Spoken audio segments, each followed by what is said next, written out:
Hi friends, welcome to BUV. നമ്മളിപ്പോൾ ഉള്ളത് ഒരു 25 ഇയേഴ്സോളം പഴക്കമുള്ള ഒരു ടെറസിൻ്റെ മേലെയാണ്. ശ്രദ്ധിച്ചാൽ മനസ്സിലാവും, നമ്മൾ ഇവിടെ ക്ലീനിങ് ഒക്കെ ചെയ്ത് ഒരുപാട് ചിപ്പിംഗ് വേസ്റ്റാണ് ഈ കാണുന്നത്. ഒരുപാട് നമ്മൾ ഈ ടെറസിൽ നിന്ന് ചിപ്പ് ചെയ്ത് ഇറക്കി കഴിഞ്ഞു.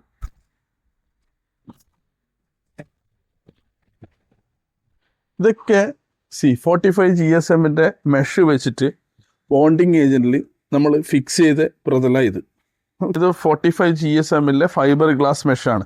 ഈ ഫൈബർ ഗ്ലാസ് മെഷ് യൂസ് ചെയ്യുന്നത് ബോണ്ടിങ് ഏജൻറ്റിൽ നമ്മൾ ഫൈബർ ഗ്ലാസ് ഫിക്സ് ചെയ്ത പ്രതലമായത്. ഇത് ഫസ്റ്റ് ലെയർ ആവുന്നത്തെ ഒരുപാട് ഗ്യാപ്സ് കാണാം. അതൊക്കെ സെക്കൻഡ് ലെയറിൽ ഫിനിഷ് ചെയ്ത് ഉള്ളിൽ പോകും. നമ്മൾ basically fibre glass mesh use ചെയ്യുന്നതിൻ്റെ റീസൺ എന്താണെന്ന് പറഞ്ഞാൽ, നമ്മളൊരു കുറേ വർഷം പഴക്കമുള്ള പ്രതലാകുമ്പം നമ്മൾ ഈ എക്സിസ്റ്റിംഗ് പിൻ ഹോൾസ് നമുക്കിങ്ങനെ പെട്ടെന്ന് ഐഡൻറ്റിഫൈഡ് ആവില്ല. അപ്പോൾ ഓവറോൾ ഏരിയ ഈ 45 GSM-ൻ്റെ മേലെ അഗെയിൻ 4 ലെയർ കോട്ട് വരുമ്പോൾ it's will be like A 2 mm thick membrane form ആവും. അപ്പോൾ ഈ മെംബ്രെയിൻ്റെ ഒരു സ്ട്രെങ്ത് കൂട്ടാൻ വേണ്ടിയിട്ടാണ് നമ്മൾ ഈ പറയുന്ന മെഷ് ഇതിൻ്റെ അണ്ടറിൽ കൊടുക്കുന്നത്. ഒരു പുതിയ വാർപ്പ് ചെയ്യുമ്പം ഈ മെഷ് ഇതിൻ്റെ അണ്ടറിൽ കൊടുക്കേണ്ട ആവശ്യമില്ല. പഴയ വാർപ്പ് റിപ്പയറിങ് ആൻഡ് മെയിൻ്റെനൻസ് വാട്ടർ പ്രൂഫിലേക്ക് വരുമ്പോഴാണ് ഈ മെഷിന് വരുന്ന ഇമ്പോർട്ടൻസ് വരുന്നത്. ഓക്കെ, ഇത് ഫസ്റ്റ് ലെയർ കോട്ടിങ് വിത്ത് മെഷ് ഫിക്സിംഗ് ആണ്. ഇനി ഇതിൻ്റെ മേലേക്കാണ് എല്ലാ പ്രോസസ്സും വരുന്നത്.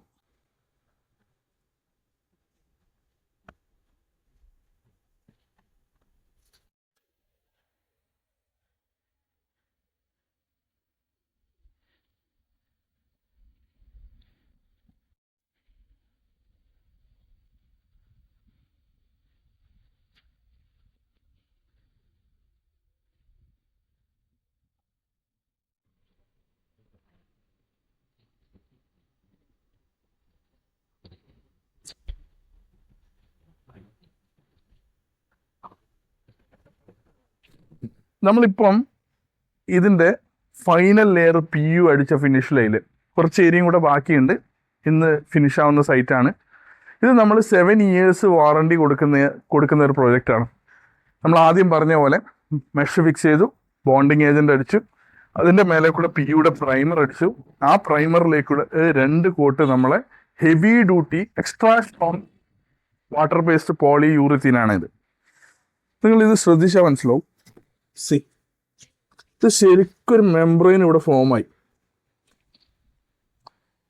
ഇതിനി ഒരു 7 years കൂടുമ്പോൾ ഒന്ന് കഴുകി വൃത്തിയാക്കിയിട്ട് ഈ ടോപ്പ് കോട്ട് മാത്രം റിപ്പീറ്റ് ചെയ്താൽ മതി.